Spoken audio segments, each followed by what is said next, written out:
오늘 우리는 할 일이 좀 많습니다. 좀 굉장히 바삐 서둘러야 될 것 같은데요. 2부 성경 연구와 신학적 함의에 대해서 다룰 거예요. 여기서 다루고 있는 챕터는 총 3개의 장이고요. 4장, 5장, 6장까지를 다룰 겁니다. 4장의 제목을 보시면 인간의 진화를 고려한 창세기 3장 읽기라고 되어 있고요. 여기서 그 부제로는 뭐가 있냐면 일치설과 겹치지 않는 고유 영역 이론을 넘어서라고 되어 있습니다. 이 4장에서는 우리가 과학과 종교의 그 관계 모델이 있는데 크게 4가지로 있거든요. 그 4가지 모델을 잠깐 좀 다뤄봐야 할 것 같고, 그 중에 그 첫 번째 갈등 모델이 있습니다. 그리고 두 번째가 이제 독립 모델이 있고요. 세 번째가 대화 모델, 네 번째가 통합 모델이 있는데, 이 4장에서는 갈등 모델, 그 다음에 대립 모델, 그리고 대화 통합 모델에 대해서 이야기를 하면서, 저자는 통합과 그리고 그 대화, 이쪽을 지지하고 있는 입장을 보여주고 있습니다. 그 다음에 5장인데요. 5장은 아담이여 당신은 무슨 일을 한 것입니까? 여기서는 죄의 기원을 묻고 있어요. 죄의 기원을 이렇게 쭉 거슬러 올라가 보는데, 사실 기원에 대해서 많이 언급을 한다기보다는 죄가 가지고 있는 어떤 특성이라고 할까요? 그런 거에 대한 이야기를 다루고 있으면서 이제 신약의 목소리를 들어본다고 하는데, 여기서는 바울과 야고보서에서 등장하는 그 죄에 대해서 언급을 하고 있습니다. 그래서 결론을 말하자면 죄라고 하는 것이 그 원죄, 즉 아담 한 사람을 통해서 그것이 유전이 되었다라고 하는 그 전통적인 이해 방법에 대해서 달리 해석하고 있는 그런 내용이 되겠습니다. 그 다음에 6장은 이제 아담의 신비에 대한 내용인데요. 여기에서는 아담의 역사성에 대한 그 이야기를 다루고 있어요. 그래서 아담이 실제하는 인물이냐에 대한 그 질문에 대해서 이제 그리스도 중심론을 가지고 저자가 설명을 하고 있습니다. 그러면서 그 전통적 교리에 대해서, 즉 교리학적인 설명이라든가 이러한 설명 가지고는 좀 어렵다. 그래서 일종의 그 뭐라고 할까요? 미학적인 변증이라고 할까요? 이런 식의 그 설명 방법을 통해서, 그리고 또 시도 등장을 합니다. 그래서 시에 등장하는 어떤 그 이교적인 그런 그 설명 방식을 통해서 아담의 그 역사성을 설명하고 있는 게 6장이 되겠습니다. 이렇게 해서 우리가 총 3개 장을 다뤄볼 건데요. 자, 책 준비되셨죠? 자, 이 책입니다. 자, 페이지 펼쳐드릴게요. 페이지는 141쪽이 되겠습니다. 자, 준비되셨죠? 4장에서 크게 이슈는 뭐냐면, 진화를 받아들였을 때, 현대과학이 말하는 진화를 받아들였을 때, 과연 이 타락의 문제를 어떻게 해석해야 되느냐. 우리가 전통적으로 받아들였던 그 타락이라고 하는 게, 진화와 다시 말해서 진화를 받아들이게 된다면 이것은 또 어떻게 해석될 것이냐가 이제 문제가 되는 거예요. 그러면 여러분들은 이 4장을 이해하기 위해서 먼저 알아야 될 것들이 있어요. 몇 가지가. 그 중에 하나가 이제 진화라고 하는 건데, 여러분 진화 그러면 어떻게 생각이 되시나요? 우리가 진화와 진화론과 진화주의에 대해서 조금 구분을 좀 할 필요가 있습니다. 먼저 생물학 쪽에서 진화를 말할 때는요, 시간에 따른 어떤 그 생명체의 변화, 이것을 진화라고 말해요. 이거를 조금 더 깊게 들어가서 유전적으로 표현해 본다면, 그 생명체가 있어요. 그럼 세대를 거듭하면서 어떤 그 유전 정보가 이렇게 전해지고 유전이 될 텐데, 그 과정에서 그 유전자의 어떤 변이가 일어난단 말이죠. 이런 경우도 진화라고 표현을 하고 있어요. 그래서 진화라고 하는 것은 일종의 하나의 현상이다, 이렇게 보시면 좋을 것 같고, 이것은 이 진화라고 하는 자연 현상을 과학적으로 이제 설명을 합니다. 이 과학적인 설명 방법을 우리는 진화론이라고 하는 거예요. 그러니까 진화라고 하는 건 하나의 현상인 것이고, 그러면 과학은 아닌 거죠. 과학은 이 진화를 설명하는 방식, 이제 여기가 진화론, 여기가 과학이 되는 거고, 그 다음에 진화주의라고 할 때 이것은 일종의 해석인 거예요. 그러니까 이즘이 붙으면 하나의 세계관, 어떤 자기의 그 뭐라고 할까요? 해석하는 방법이 되겠죠. 그래서 어떤 우리 인간을 생각할 때 인간이라고 하는 것은 진화에 의해서 오늘날 이렇게 이 모습으로 도달됐다. 그래서 인간을 설명할 때 그 유전자가 갖고 있는 어떤 그 진화라고 하는 메커니즘을 가지고 다 설명해내려고 하는 방식, 이제 이것이 진화주의가 되는 거겠죠. 그러니까 진화주의는 과학이 아닌 거예요. 그래서 정리를 해보자면 진화가 있고 진화론이 있고 진화주의가 있을 때 진화는 하나의 현상인 거고 진화론이 이것이 과학적인 설명인 거고 진화주의는 하나의 세계관, 자기 어떤 해석이 하나의 해석이라고 보시면 좋을 것 같습니다. 자, 이렇게 해서 좀 진화를 정리를 해봤고요. 그 다음에 이제 또 우리가 사상을 알려면, 공부를 하려면 과학과 종교가 어떤 관계로 이렇게 설정이 되느냐, 이제 거기에 대한 내용을 좀 알아갈 필요가 있습니다. 대표적인 과학신학자죠. 이안 바버가 있고 또 존 호트가 있는데 그들은 이제 과학과 종교의 관계를 크게 네 가지 유형으로 말하고 있어요. 그 중에 하나가 갈등이고, 그 다음에 두 번째가 이제 독립이고, 세 번째가 대화 모델, 그리고 네 번째가 통합인데, 갈등부터 한번 이야기를 해드려 볼게요. 갈등이라고 하는 것은, 과학에서 말하면 과학적인 유물론이 될 거예요. 혹은 과학주의가 될 거예요. 과학으로 모든 걸 다 설명해낼 수 있어. 종교 이런 건 소용없어.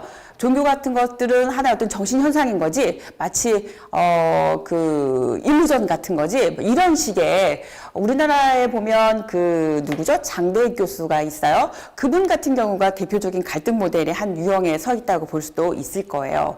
또 과학적으로 가면, 그 다음에 또 리처드 도킨스 같은 그런 사람도 갈등 모델의 한 유형에 속한다고 보겠죠? 또 이제 성경 쪽에서 본다면, 문자주의 같은 근본주의를 들 수가 있어요. 그래서 성경에 나와 있는 말은, 무오하기 때문에, 즉 1.1획도 틀리지 않기 때문에 과학이 말하는 것은 절대 받아들일 수 없어. 과학의 말이, 절대 진리가 아니야. 성경만이 진리고 성경에 쓰여있는 그 말 그대로를 다 받아들여야 돼. 이런 식이 하나의 갈등 모델이 되는 거죠. 그 다음에 갈등을 넘어서 뭐가 있냐면 이제 독립이 있어요. 이 독립 모델은 계보를 좀 쫓아가 보자면 사실 갈릴레이까지 좀 올라가 봐야 됩니다. 갈릴레이가 활동하던 당시를 보면 그 종교개혁과 이렇게 맞물려 있어요. 그래서 그때 보면 그 만인 제사장직이라고 하는 게 있었어요. 그래서 그 성경을 해석하는 데 있어서 모두가 다 성경을 해석할 수가 있다, 이제 이런 주장을 펼치고 있었고, 그때 교황청에서는 그 교도권을 다 교황청이 갖고 있었단 말이에요. 그러다 보니까 서로 이제 굉장히 갈등 관계가 있었는데, 이때 갈릴레이가 그 코페르니쿠스의 지동설을 이제 받아들이면서 성경에 대해서 해석을 할 때 뭔가 올바르게 해석을 해야 되지 않겠냐. 과학적인 어떤 그 사실들이 성경하고 뭔가 맞물리는 것이 있다면 그것들을 받아들여서 제대로 된 해석을 해야 되지 않겠냐. 이런 식의 그 주장을 펼치고 있었어요.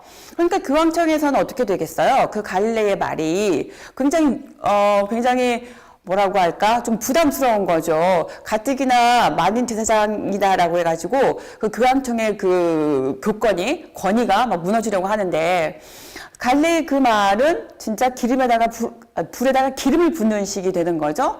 그래서 그를 막으려고 했었던 거고, 이제 종교 재판도 열리게 되고, 이제 이렇게 그 스토리가 이어지는데, 어쨌든 그때를 기점으로 해서 종교에 관한 말을 하고, 그리고 과학은 과학의 말을 하자. 다시 말하면 과학은 어떤 객관적인 사실을 다루고 있는 그런 쪽의 영역이니까 그쪽에 일을 하고, 또 종교와 또 교회는 어떤 믿음의 영역에 대해서 말을 하자. 그래서 각자의 그 교도권을 따로 갖자. 이렇게가 되는 거예요. 그러면서 독립의 길을 가게 되는 거거든요. 사실 그러다 보니까 이제 별로 불편할 게 없었어요. 과학은 그냥 과학 나름대로의 꿋꿋하게 자기 탐구를 하면 됐던 거고, 또 종교와 신학은 나름대로 자기 일을 하면 됐던 거예요. 그런데 이제 거기서 끝이냐? 그게 아닌 거죠. 사실 진리라고 하는 게 과학에서 말하는 진리가 따로 있고, 그 신학에 말하는 진리가 따로 있는 게 아닌 거잖아요. 그 두 개가 통합된 진리가 제대로 된 진리인 거죠. 자, 그리고 또 시간이 지나면서 과학은 계속해서 발달을 해요. 그러면서 그 자연계의 현상을 계속 이렇게 드러내고 더욱더 그 비밀 같은 것들이 밝혀지고, 게다가 인간의 어떤 그 비밀이라고 할까요? 그런 것들도 계속해서 이렇게 드러나게 되니까 이제 신학은 거기에 대해서 뭔가 대답을 해야만 하는 그런 자리에 오게 된 거죠. 자, 그래서 과학과 종교가 이제 대화를 해야만 하는 그런 자리, 그런 테이블에 이제 서로 앉아서 서로 이야기를 해야 되는 그런 상황에 직면하게 된 거예요. 그러니까 더 이상 과학을 모른 척하고 과학이 하는 말들에 대해서 귀를 딱 막고, 아, 그 신학은 신학의 길만 따로 가겠어. 그런 형편이 되지가 않은 거예요. 그래서 그 대화 모델로 이제 그 가고 있는 추세인데, 이 4장에서 다루고 있는 부분은 전쟁이라고 하는 표현을 쓰면서 갈등 모델의 한 영역을 설명하고 있고, 그 다음에 이제 갈등을 극복하기 위한 대안으로 독립 모델을 제안하고 있는데, 이 독립 모델에서 여기서는 스티븐 제이 굴드가 말한 노마 이론을 말하고 있습니다. 그러니까 노마라고 하는 것은 서로 겹치지 않는 교도권이다라고 하는 거죠. 그리고 나서 이 저자는 서로 겹치지 않는 것이 아니라 뭔가 이렇게 살짝 스치듯이 겹치는 그런 부분이 있다라고 해서 토마 이론을 말하고 있어요. 그 브라운이 제안하는 그 이론이었는데요. 이 저자도 그의 주장을 조금 따라갑니다. 그래서 이 노마를 넘어서 토마 이론을 말하고, 이 토마라고 하는 것이 결국은 아까 그 이안 바버가 말했던 네 가지 종교 모델 중에서 대화와 통합, 그쪽을 이제 지지하는 그런 내용이 되겠습니다. 자, 여기까지 우리가 좀 밑바탕을 깔아놓고 그 다음에 이제 본격적으로 4장을 들어가도록 하겠습니다. 141페이지에서 다루고 싶은 건 뭐냐면, 성경과 과학의 대화를 다시 한번 상상해 보자. 대화를 한번 상상해 보자. 그 다음 페이지 넘겨보시면, 우리가 과학과 그 성경이 대화를 할 때 가장 문제가 되는 이슈가 뭐냐? 그건 타락이다. 라고 지금 142페이지에서 다루고 있습니다. 그런데 그 타락을 말하기 전에 먼저 이제 갈등 모델에 대해서 쭉 설명을 하고 있는 내용이에요. 이건 여러분들이 어렵지 않게 제 설명을 앞부분에 들었기 때문에 읽어 나갈 수가 있습니다. 자, 그래서 144페이지예요. 자, 144페이지에서 우리가 진화를 받아들일 때 성경과 가장 첨예하게 부딪히는 부분이 바로 타락이다라고 저자는 지금 지적을 합니다. 자, 그래서 이 타락이라고 하는 게 만약에 받아들여지지 않는다면 그 원죄에 대한 이야기도 할 수가 없고, 그리고 또 아담과 그 하와로부터 시작한 그 인류의 최초의 조상이라고 하는 그 부분도 문제가 된다. 이렇게 이야기를 하고 있어요. 그래서 문제가 되는 부분에 대해서 저자는 뭐라고 하냐면, 우리 그 144페이지 몇 번째 줄을 보시냐면은요, 6번째 줄입니다. 제가 읽어볼게요. 신조에 입각한 정통 신앙에 반드시 필요한지 아닌지의 질문은 아직 해결되지 않은 문제이다. 자, 이 문장은 굉장히 뭐라고 할까요? 좀 레디컬하죠. 조금 좀 과격한 표현인데 사실 좀 깜짝 놀랄 수도 있어요. 이 저자는 그 타락이라고 하는 걸 말하기 위해서 원죄 개념을 굳이, 또 아담의 역사성, 아담과 하와를 비롯한 최초의 인류를 꼭 말해야 되느냐? 그거는 밝혀진 바가 없다. 이렇게 설명을 하고 있습니다. 여러분 어떠셔요? 여기까지 괜찮으세요? 자, 그 다음에 그러면 이제 저자가 하고 싶은 말은 뭐냐면, 늘 칼기름적인 그런 순간을 맞아보자, 즉 신학적인 상상력을 발휘해보자 라고 하는 게 저자의 주장이잖아요. 이 책의 전체적인 흐름이고, 그래서 저자는 이제 뭐라고 말하고 싶은 거냐면, 진화를 받아들여야 돼. 아니, 받아들여. 자, 그 다음에 정통 신학이 여지껏 말해왔던 타락이라고 하는 원죄 개념도 받아들여. 서로 두 개를 그러면 어떻게 조화를 시켜볼까? 이게 이슈인 거예요. 둘 중에 하나는 맞고 하나는 틀려 그것이 아니라 진화도 받아들이고 기존에 우리가 받아들여왔던 원죄와 타락과 그 다음에 그 공동조상, 그 최초의 조상 그 이론도 받아들여. 그런데 이것을 어떻게 조화롭게 한번 해볼 것이냐. 여기에 대한 제안을 해보려고 하는 게 이 4장에서 말하고 싶은 핵심이라고 보면 되겠습니다. 그래서 이 144페이지 어디를 읽으시냐면 끝에서 두 번째 줄이에요. 이제 그 노마 이론에 관한 이야기인데 서로 독립의 길을 갔을 때 이제 어떤 이점이 있었냐면 성경적이고 신학적인 진리와 과학적인 진리를 서로 구별되는 개념 영역에 속한 것으로 분리시키려고 했어요. 그래서 그 결과 그 둘 사이에는 아무런 모순이 없음을 보증을 했습니다. 그래서 좋아 이제 아무 문제 없어. 서로 우리 관여하지 말자. 자, 그러다 보니까 문제가 생기지 않았던 거죠. 자, 그런데 이게 과연 만족스럽냐? 그렇지가 않다는 거예요. 우리 알베르 아인슈타인이 말했죠. 종교가 없는 과학은 절름발이고 또 종교가 없는 과학은 맹목적이다, 맹인이다. 이렇게 또 말했어요. 서로가 바뀌었나요? 네. 제가 일단 정정해 드릴게요. 갑자기 두 개가 헷갈리는데 어쨌든 그 둘 사이가 어느 하나가 없으면 맹목이 되고 어느 하나가 없으면 너무나 이렇게 그 기울어진 치우쳐진 그런 관념에 빠질 수 있다라고 지적하고 있는 게 그 아인슈타인의 지적인 거예요. 그래서 그가 주장하는 것도 서로 그 조화를 이룰 수 있는 그런 게 필요하다라고 하는 게 그의 이야기가 되겠습니다. 그래서 이 145페이지를 보시면 바이오로고스에 관한 이야기가 나와요. 아래서 그 네 번째 줄인데요. 이 바이오로고스가 주장하고 있는 건 유실론적 진화, 진화론적 창조 이런 이야기인데 우리가 3월 달에 다뤘던 그 과학과 하나님의 존재라고 하는 책이 바로 그 바이오로고스에서 나온 책이었잖아요. 거기에서 보면 두 용어를 좀 이렇게 약간 구별하고 있어요. 유실론적 진화, 그 다음에 진화적 창조 이걸 이제 구분하고 있는데 유실론적 진화에서 방점을 찍히는 건 진화라는 거죠. 그래서 이것은 좀 더 과학 쪽에다가 좀 중심이 쏠려 있는 그런 설명이다라고 해석하고 있고, 그래서 바이오로고스는 진화적 창조라고 하는 용어를 더 좋아한다고 말하죠. 그래서 방점이 어디 찍히냐면 창조에 찍히는 거죠. 그래서 하나님께서 그 창조를 하셨는데 그 창조의 하나의 방법으로서 진화를 사용했다라고 하는 그런 설명 방식이 되겠습니다. 그래서 진화도 받아들이면서 하나님의 창조도 받아들이는 그런 그 입장이 되는 거죠. 자, 그 다음에 넘겨보실게요. 자, 146페이지입니다. 여기 보시면 아래에서 몇째 줄을 보시냐면요. 다섯 번째 줄이에요. 구약학자 윌리엄 브라운의 그 저작이 있어요. 자, 거기에서 일치설하고 그 다음에 겹치지 않는 고유 영역을 둘 다 뛰어넘을 수 있는 그 과학과 성경의 분야를 넘나드는 대화에서 생겨날지도 모르는 공통된 인식이 가능한 것들을 탐구하려고 하는 그런 시도, 그의 시도. 다시 말하면 이 윌리엄 브라운은 서로의 각자의 영역을 그 고수하는 것이 아니라 그러면서도 두 개를 같이 묶을 수 있는 공통된 인식이 가능한 것들을 탐구할 수 있다. 그래서 그런 것들을 제안하려고 하는 게 그의 저서였거든요. 그래서 그는 무엇을 말하냐면 147페이지 볼게요. 147페이지에서 각주 12번을 보시면 조화, 상관관계, 연관성 또는 접촉점이 탐구될 수 있기 때문에 그는 서로 이렇게 공통된 인식이 가능한 것들을 탐구하려고 한다라고 말하고 있으면서 그는 어떤 걸 설명하고 싶은 거냐면요. 넘겨볼게요. 148페이지입니다.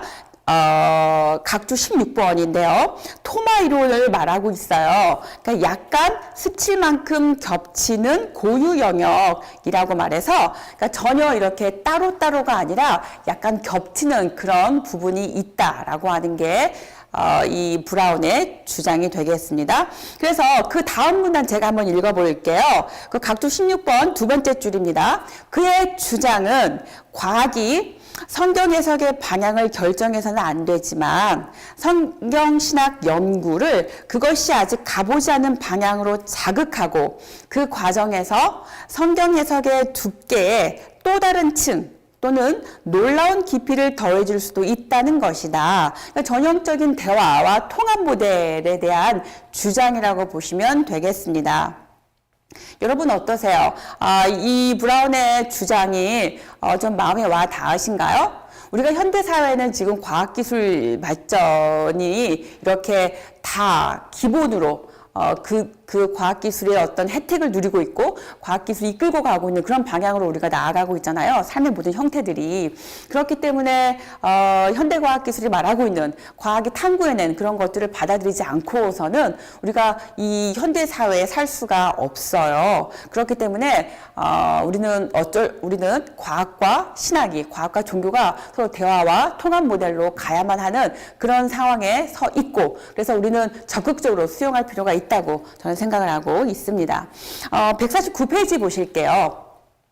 거기 두 번째 패러그래프 보시면 나의 접근 방식은, 그래서 창세기 2장과 3장에 등장하는 에덴 동산에 관한 이야기를 인간의 진화와 관련해서 어떤 의미가 있겠느냐, 이렇게 탐구를 시작하고 있습니다. 그래서 진화에 대한 이해가 오히려 창세기 본문 속에 등장하는 주제라든가 모티브를 해석하는데 도움이 될 수 있겠다라고 설명하고 있습니다. 그러면 맨 마지막 줄 내려가시면은요, 아래에서 두 번째 줄이에요. 각줄 18번 되겠는데요. 역사적인 타락 내지 중대한 타락의 개념을 포함해서 도덕적 악의 기원을 개념화하는데 새로운 통찰을 얻을 수 있을 것이다 라고 하는 게 저자의 주장입니다. 그래서 150페이지 보시면 아담과 아담아의 연관성을 말하고 있는데요. 여기서 굉장히 재밌는 이야기를 해요. 그래서 그 청각적인 어떤 그 언어적인 유희를 설명을 하고 있는데요. 아담에 대해서 먼저 어떻게 말하냐면, 아담이 처음에 등장할 때 그 아담은 그냥 이름이었어요. 그러니까 특정한 어떤 사람의 이름이 아니라 그냥 일반적인 사람을 지칭하는 그러한 용어였어요. 그러다가 5장에서부터 이제 4장이랑 5장에서부터 아담이 특별한 하나의 그 고유명사로 이제 등장을 하게 되는데, 여기에서 마지막 줄 보실게요. 150페이지. 그를 최초의 사람인 동시에 원형적으로 일반적인 사람으로 간주하는 것은 정당해 보인다. 이렇게 설명하고, 또한 최초의 사람이 창세기 2장과 3장에 걸쳐서 언어 유희의 일부로 기능한다는 점에 주목해야 한다. 이게 무슨 말이냐면 바로 그 아래 줄에 설명이 되어 있어요. 아담은 흙 또는 땅에 해당하는 단어와 발음이 비슷하다, 이렇게 보고 있거든요. 그 말은 무슨 말이냐면 땅의 창조물과 그 다음에 지표동물과 지표면, 그 다음에 인간과 흙과 같이 다양한 언어 유희를 제안을 해왔어요. 그러니까 핵심이 뭐냐면 아담과 아담아의 청각적인 화음이 사람과 그가 속한 땅이라는 배경 간의 어떤 시원적인 존재론적인 화음을 암시한다, 이렇게 설명하고 있습니다. 그러니까 아담은 아담아, 그래서 그 아담 사람이라고 하는 또 인물 한 사람이라고 하는 아담과 그 다음에 그 인간의 어떤 그 존재론적인 배경, 흙. 그러면 흙이라고 하는 것은 인간의 어떤 그 근원이 되면서, 그리고 또 인간이 죽을 수밖에 없는, 죽어서 돌아갈 수밖에 없는 그런 그 흙. 이런 의미로 이제 모아지는 거죠. 그런다고 보면 죽음이라고 하는 거, 또 이 죄라고 하는 거에 대해서 다시 한번 생각해 볼 수 있는 여지가 제공이 되는 거죠. 그래서 이 브라운은 아담과 아담아의 연관성에 대해서 그렇게 설명하면서 진화를 받아들이는데 저는 문제가 없다, 이렇게 제안을 하고 있습니다. 자, 넘겨볼게요. 자, 152페이지입니다. 에덴 동산과 생명의 호흡이라고 하는 그 소제목에서는 이 저자는 뭘 다루고 싶으냐면 에덴 동산에 대해서 설명을 하고 싶어 해요. 그래서 그는 처음에 창조를 할 때 우주적인 성전을 창조를 하셨고, 그 다음에 에덴 동산을 이 지구상의 그 지성소로 삼았다라고 저자는 설명을 하고 있습니다. 이 설명은 존 얼튼이죠. 아담과 하와이 잃어버린 그 세계, 거기에서도 그 똑같은 비슷한 설명을 하고 있어요. 네. 그리고 우리 책에 우리 세무교 플러스의 성전 신학을 다루는 책이 있거든요. 그 책도 한번 참고를 하시면 도움이 될 것 같습니다. 그래서 그 에덴 동산을 그렇게 지성소로 삼았다라고 이제 이야기를 하고 있고, 그 다음 어디를 보시냐면 154페이지예요. 아담과 하와에 대해서 이제 하나님의 형상과 함께 이야기를 하고 있는데, 각주 어디를 보시냐면은요, 각주 28번을 보시면 도움이 될 것 같습니다. 그 각주 28번이 나와 있는 그 패러그래프, 두 번째 패러그래프인데요. 제가 거기를 한번 중요한 부분만, 키워드만 읽어볼게요. 한 덩어리의 흙을 하나님의 형상이 되도록 거룩히 구별하시고 생기를 불어넣으시는 이 장면에 담긴 의미는 무엇이냐. 자, 흙에다가 하나님의 형상이 되도록 생기를 불어넣으셨다. 도대체 이게 의미하는 게 뭐냐. 자, 이것은 쭉 내려가서 이제 각주 28번인데요. 호모사피엔스의 진화를 이해하는 데 있어서 암시하는 바가 있느냐? 그 두 개가 어떤 연관성이 있겠느냐? 저자는 인간성이 있다고 보고 싶은 거예요. 그 연관성이 있다고. 그래서 그 하나님의 형상에 대해서 우리가 마치 어떤 제가 읽어볼게요. 하지만 하나님의 형상이 종교적 의식 내지 도덕적 의식을 갖는 것과 같은지는 분명하진 않다. 사실 우리는 하나님의 형상을 어떤 뚜렷한 인간적 특징의 관점에서 이해하지 않도록 주의해야 된다. 다른 동물종들도 거의 모든 인간적 특성과 유사한 특성을 갖고 있기 때문이다.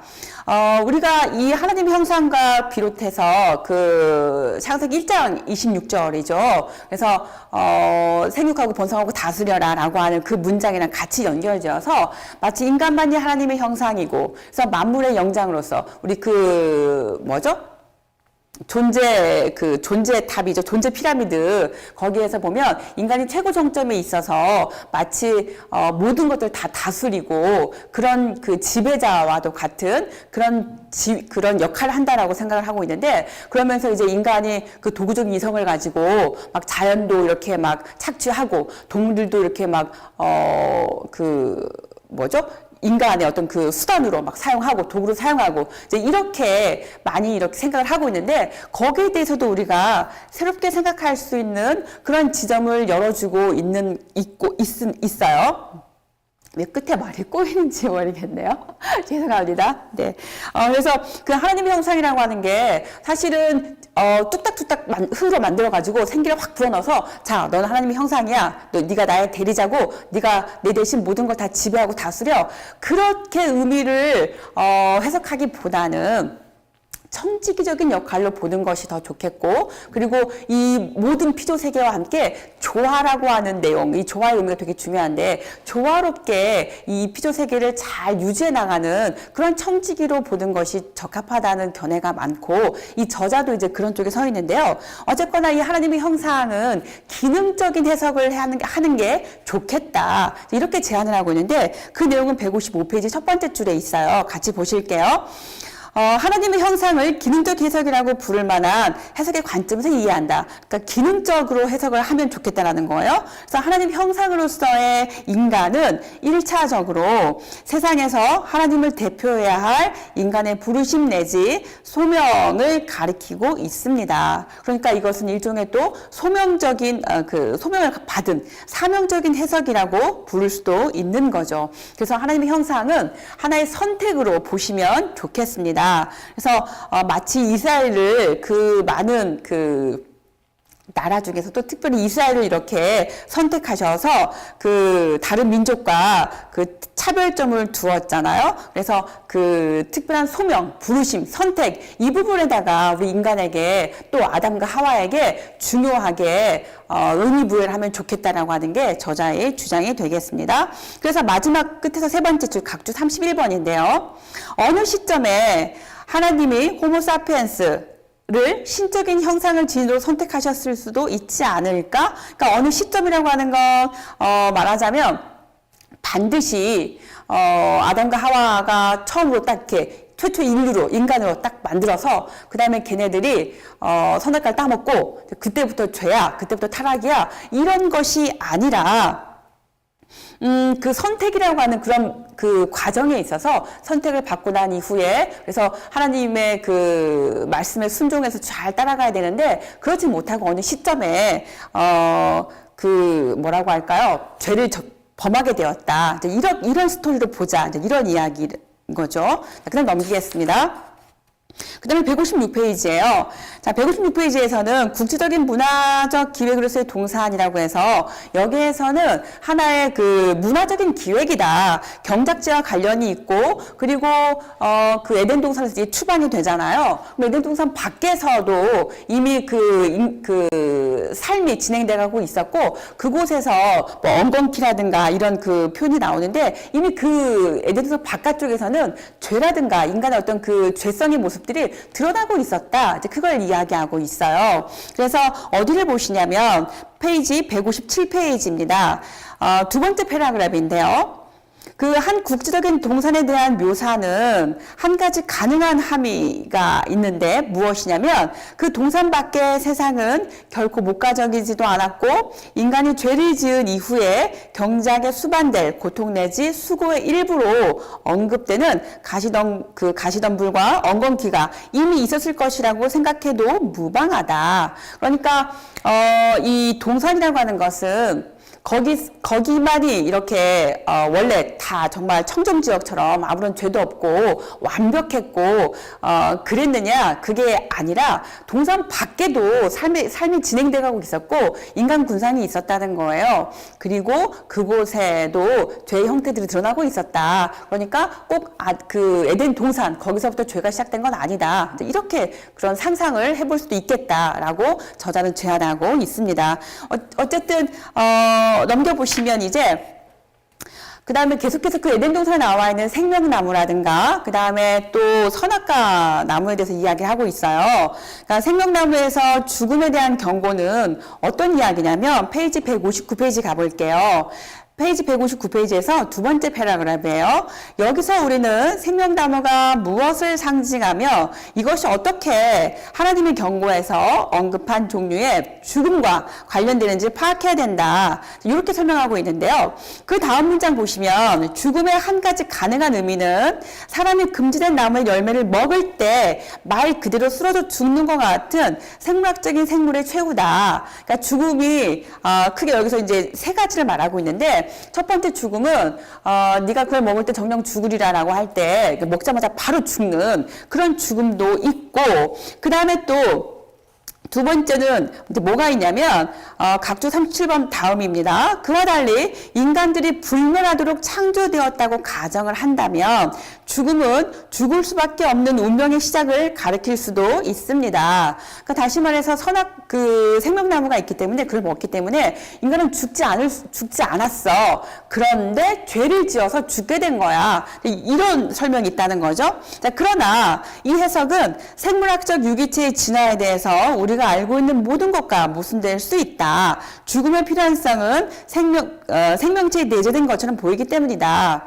자, 저자가 말하고 싶은 건 이거죠. 그러니까 생명나무가 있었고 그걸 먹기 때문에 인간은 불멸성을 갖는다는 거예요. 죽지 않는다는 거죠. 그런데 죄를 지었기 때문에 죄 이후부터 죽음이 왔다. 이런 설명에 대해서 저자는 그건 아니라는 거죠. 생명체 유기체라고 하는 건 이미 죽을 수밖에 없는 존재인데 말이 맞지 않는다. 이런 거죠. 그래서 이 저자가 이제 그 반박하는 전거로 또 뭘 말하고 있냐면 흙을 가지고 설명하고 있어요. 아래에서 세 번째 줄입니다. 흙은 죽음의 필연성을 가리키는 비유다. 그러니까 이미 인간이 흙으로 만들어졌다라고 하는 것은 흙의 특성이 뭐냐? 유기체 아니냐? 그리고 흙이라고 하는 건 인간이 흙으로 만들어져서 죽어서 흙으로 다시 돌아간다라고 하는 그런 의미가 내포되어 있기 때문에 흙이라고 하는 그 의미 자체에 인간은 죽는 존재다. 이런 게 비유로 들어있기 때문에 죄 때문에 죽음이 들어왔다라고 하는 건 맞지 않다. 이렇게 저자가 설명하고 있습니다. 자, 넘겨보실게요. 그 다음에 160페이지에서 그러면 생명나무가 불멸성을 상징하고 인간이 불순종하기 전에 그 나무의 열매를 먹은 것으로 가정할 경우에 죽음을 필연적 죽음으로 전환하는 것으로 이해할 수가 있는데 그러나 생명나무를 그렇게 보지 말자는 거예요. 생명나무는 현세적인 번영을 상징하는 게 더 적당하겠다. 이렇게 보고 있어요. 그 전거로 잠언을 예를 들고 있는데 잠언 3장 18절이죠. 여기에서 그 지혜라고 하는 게 결국 생명나무하고 이제 같이 보고 있거든요. 그런 의미에서 각주 39번 바로 옆에 문장입니다. 죽음의 세 번째 의미, 즉 번영을 완전히 반대하는 죽음을 암시합니다. 따라서 지혜문헌에서 생명과 죽음의 두 길을 대조할 경우에 이는 단순한 존재와 존재의 소멸을 대조하는 것으로 정리하는 게 아니에요. 또한 그것은 불멸성과 필멸성의 대조를 가리키는 것도 아닙니다. 오히려 하나님이 경외함의 바탕을 두고 축복과 평안으로 향하는 지혜를 따르는 삶과 그 다음에 또 한쪽은 이제 그 죽음의 길인 거죠. 하나님의 길을 거부하고 그로 인해 부패와 재앙에 일그러지고 시달리는 어리석은 삶이 보이는 차이에 집중을 합니다. 그래서 나중에 보면 그 에덴 동산에서 이렇게 추방을 하잖아요. 죽을 수밖에 없는 존재인데, 그래서 죄를 지었어요. 그래서 죽을 수밖에 없는 존재인데, 에덴 동산에 계속 머물러 있게 되면 그 생명나무를 먹을 거고, 그렇게 되면 죽지 않는 존재가 될 거고, 하나님께서는 그것을 막기 위해서 에덴 동산을 추방했다라고 하는 내용을 다루고 있어요. 그 내용은 168페이지, 맨 아래쪽 문장 읽어보시면 되겠습니다. 그 다음 넘겨볼게요. 자, 선악을 알게 하는 나무입니다. 이 선악을 알게 하는 나무, 이제 이것은 맨 마지막 줄에서 아우구스티누스죠. 나무의 열매를 먹는 것은 성숙으로 향하는 위로 또는 앞으로 나아가는 타락이라는 더 최근의 현대적 의미의 근거에서 이런 해석을 받아들일 수도 있다. 자, 이건 무슨 말이냐면 이렇게 설명하고 있어요. 저는 이 설명이 되게 재밌었거든요. 여러분 어떠신지 한번 들어보세요. 선악과 나무를 먹지 말라고 했는데 그것을 영영 먹지 말라고 한 건 아니었다는 거예요. 어느 시기가 돼서 일정 시기가 되면 마치 우리가 그 성인이 되면 부모로부터 이렇게 독립할 수 있는 그런 나이가 되잖아요. 그럼 그때부터 이제 그 독립권과 어떤 그 경제권도 이렇게 주기도 하고, 이런 식의 설명을 하고 있어요. 그러니까 처음부터 선악과를 계속 먹지 말라고 한 건 아니고, 어느 정도 좀 성장을 하면, 영적으로 혹은 뭐 육체적으로 이렇게 지혜가 이렇게 성장을 하게 되면 그때 가서 선악과를 먹게 할 거야. 그런데 너네가 너무 급하게 선악과를 먹었어. 그게 죄야. 이렇게 설명하고 있어요. 그래서 그 선악을 알게 하는 나무를 그렇지 않아도 시간이 지나면 먹게 할 건데 너무 빨리 먹어서 하나님과 같은 그런 지혜를 알게 되었다. 그 부분이 죄다. 이렇게 지적하고 있는 내용입니다. 어떠세요, 여러분? 저는 이 내용 재밌었어요. 그 다음에 이제 쭉 넘겨볼게요. 166페이지입니다. 창조와 타락 사이의 이야기 시간에서 이건 이제 뭘 이야기하고 있냐면 뱀이 등장을 해요. 그래서 그 뱀이 하와를 꼬셔가지고 죄를 짓게 했다라고 하는 그 뱀에 관한 이야기가 나오는데요. 이것은 여러분 어디를 보시면 도움이 되시냐면요. 페이지 171페이지예요. 거기에서 각주 60번 쪽을 쭉 올라가시면 아마도 원죄와 같은 특이한 일을 진술하기 위해서는 외부적인 동인이 필요할 것이다. 그래서 죄가 들어왔어. 그럼 그 죄가 어떻게 들어왔느냐? 뱀이 유혹했어. 이렇게 뭔가 원인이 필요하기 때문에 뱀이 들어오지 않았겠느냐? 이렇게 설명하고 있으면서 뱀에 관해서 다양한 설명을 해요. 그러니까 뱀이 정말로 사악하냐? 사탄이냐? 그렇지 않다는 거예요. 뱀은 원래 중립적이에요. 얘는 굉장히 지혜로운 그런 그 성격을 말할 때도 뱀을 쓰기도 하고 또 이렇게 마치 그 악이 들어오는 그런 통로로 뱀이 쓰이기도 하는데 그럼에도 불구하고 뱀이라고 하는 것은 중립적이다. 이렇게 설명을 하시면 이렇게 이해를 하시면 좋을 것 같습니다. 그 다음에 넘길게요. 그런 비슷한 내용들이 계속 이어지고 있어요. 그래서 유혹과 죄의 과정에서 쭉 넘겨보시면 계속 그런 내용이에요. 제가 좀 넘길게요. 176페이지까지 가시면 여기서 또 굉장히 재미난 내용을 다루고 있어요. 그 창세기 3장 6장을 보시면 그 175페이지 맨 아래 문단과 연결되는데요. 여자가 본즉 이 나무가 사람을 지혜롭게 할 만큼 탐스럽기도 했다. 그래서 보암직도 하고 먹음직도 하고 그런 표현이 있잖아요. 그러니까 여기서 탐스럽기도 했다라고 한 그 표현은 이것을 탐욕이라고 보는 거죠. 그런다고 할 때 그 인간 자체가 그 뭔가를 그 욕망하는 존재라고 하는 거예요. 이제 이것은 제가 봤을 때 누구죠? 스피노자. 그 다음에 스피노자 전에 누구였죠? 쇼펜하우어인가요? 욕동, 삶의 충동, 코나투스 개념, 그 다음에 또 니체로 가면은 힘의 의지, 권력의 의지, 이제 이렇게 같이 연결 지을 수 있을 것 같은데요. 그러니까 뭔가 결핍이 아니라 뭔가 욕망하는 존재라는 거예요. 그래서 그 욕망하는 존재이기 때문에 그 욕망하는 것을 실제가 되게 이렇게 이루어가는 존재인 거죠. 그런 의미에서 본다고 하면 그 욕망이라는 것은 어떤 창조에 대한 어떤 그 모티브가 되는 거고 굉장히 좋은 거예요. 그래서 이 저자는 이 인간 자체가 그런 탐욕 혹은 욕망 이런 게 이미 들어있다. 그게 결코 죄는 아니다. 이렇게 설명하고 있죠. 어떠신가요, 여러분? 좀 새로운 시각이죠? 그래서 제가 한번 읽어볼게요. 각주 67번 바로 옆입니다. 찾으셨나요? 자, 하나님은 인간을 살아있는 욕구, 즉 삶에 대한 의욕을 가진 생명체 로 동산에다가 두셨다고 합니다. 그래서 그 다음 문장 내려가 볼게요. 아래서 세 번째 줄입니다. 인간의 욕망 또는 욕구는 이처럼 하나님의 세상에서 적절한 것으로 권장된다. 어떠세요? 새롭죠? 그전에는 탐욕과 욕망 그러면 무조건 그거는 죄야. 타락하는 거야. 이렇게 우리가 생각하고 있었다면 여기서는 전혀 다르게 이렇게 설명하고 있어요. 그래서 이제 옆에 넘어오시면 어디를 보시냐면은요. 177페이지 갈게요. 죄의 즉각적인 실존과 실존적 결과입니다. 여기에서는 죄를 지어가지고 이제 하나님께서 에덴 동산을 이렇게 거니시다가 아담아 네가 어디 있느냐 부르시잖아요. 그러니까 아담이 수치심을 느꼈단 말이죠. 자기가 벌거벗은 걸 보고 이제 부끄러워요. 수치심이 이렇게 들어서 그 나뭇잎 가지고 이제 가리고서 숨어 있다가 제가 벗어서 부끄러워가지고 숨었습니다. 라고 말을 하죠. 그래서 하나님께서는 이제 가죽 옷을 이렇게 지어 입히시는 그런 내용과 연결 지어서 생각하시면 되겠어요. 넘겨보시면 어디를 보시냐면요. 178페이지예요. 죄의 즉각적인 실존적인 결과는 뭐냐면, 두 번째 패러그래프, 이러한 거기 있습니다.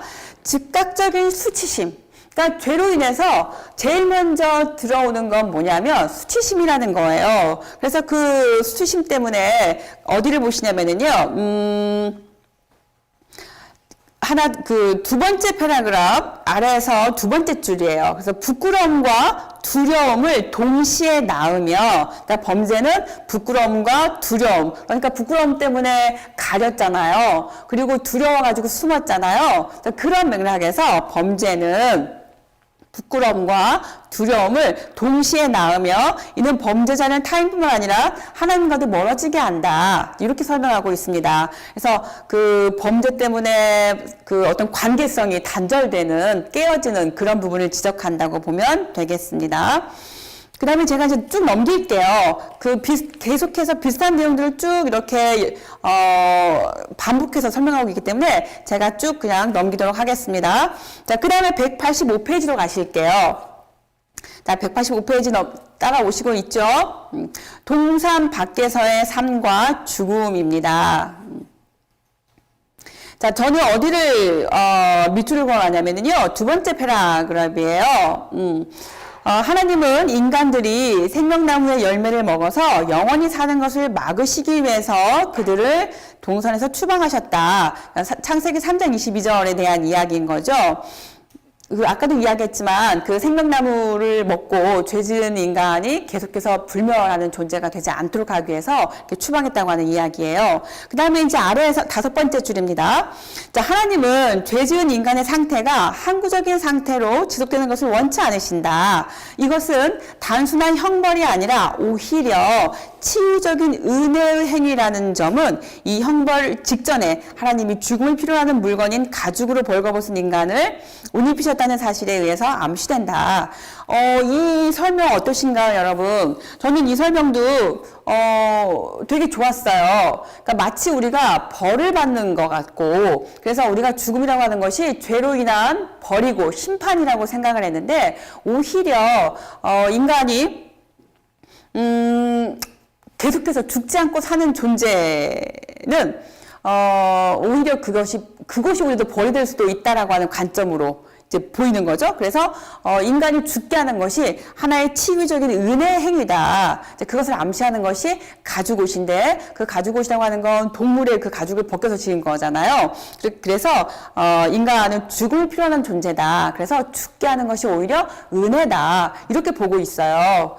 우리가 지금 뭐 길가메시의 그 신화를 이루는 존재가 되었다. 이제 인간은 불멸의 존재가 되었다. 뭐 호모 그 데우스의 자리에 오르고 있다. 인간은 영원히 죽지 않는 존재다. 이렇게 얘기하고 있는데 새로운 견해인 거죠. 오히려 죽는 것이 인간에게 은혜다. 여러분 생각은 어떠세요? 여러분 불멸하는 존재가 되고 싶으세요? 아니면 충분한 그 주어진 그 삶을 충분하게 누리고 향유하고 그리고 하나님 나라로 행복하게 가고 싶으세요? 네, 여러분 어떠십니까?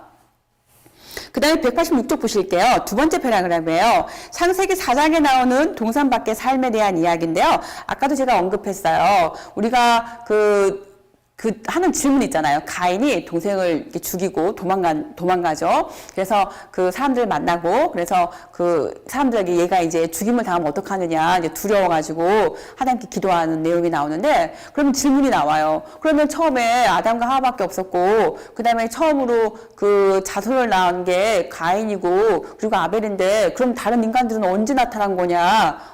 다른 인간들이 왜 있냐? 이런 질문도 많이 하잖아요. 그래서 저자는 뭐라고 하냐면, 동산 밖의 삶에 대한 이야기를 하면서 이미, 많은 인간들이 이미 다 이렇게 있었다. 그렇기 때문에 우리가 이제 이 말은, 반드시 아담과 하와를, 두 사람이 최초의 인간의 출발이었고 조상의 시작이었다. 이렇게 볼 필요는 없지 않을까라고 이제, 이야기를 한번 더 해보는 거예요. 이 저자가. 그래서 제가 187페이지 각주 79번 그 아래 두 번째 문단 한번 읽어볼게요. 악의 기원에 대해서 생각할 때 우리는 아우구스티누스가 주장한 원죄 개념을 창세기 그 4장과 그 뒤에 이어서 나오는 6장에 나오는 죄의 발전 과정에 관한 실제적인 설명에 균형을 맞추어서 살펴보는 것이 유익하겠다. 그 아우구스티누스가 말한 그 원죄 개념이라고 하는 게 뭐냐면 아담과 하와가 죄를 지은 이후에 태어난 모든 인간이 마치 그 죄 유전자를 이어받아가지고 죄가 다 이렇게 들어온 거다. 그런 설명이 있는데 그 설명과 함께 창세기 다루고 있는 또 4장, 6장을 같이 보면 좋겠다. 이렇게 설명하는 거예요. 그래서 인간은 죄를 지을 수도 있고 반대로 선을 행할 수도 있는 그런 존재다.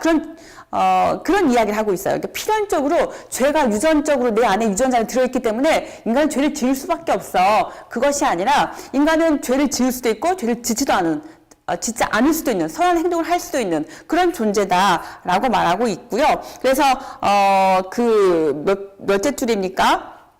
위에서 아래에서 6번째 줄 올라가시면 죄를 반드시 잘 다스려야만 한다. 그러니까 우리는 죄를 지을 수도 있고 짓지 않을 수도 있기 때문에 우리가 죄를 잘 다스려서 이렇게 죄를 짓지 않도록 노력할 수 있는 그런 존재다. 이렇게 이해하시면 되겠습니다. 그래서 맨 마지막 줄에 각주 81번을 보시면 인간에게 필연적인 것이 아니다. 죄라고 하는 것이 그래서 우리 인간은 죄에 맞서서 싸울 수 있다. 이제 이게 저자가 주장하고 있는 건데요. 이 주장이 뒤에 가서 보시면 5장이죠. 5장에서 계속 이제 반복적으로 설명하고 있어요. 그러니까 죄가 유전된 것이 아니라 인간은 죄를 지을 수도 있고 짓지 않을 수도 있고 그러나 우리 인간은 죄를 짓지 않기 위해서 노력하는 존재이고 이렇게 그 죄에 맞서 싸우는 존재이고 이렇게 야고보서라든가 또 그 바울이 이야기하는 것들을 계속해서 신약의 목소리에서 들려주고 있습니다.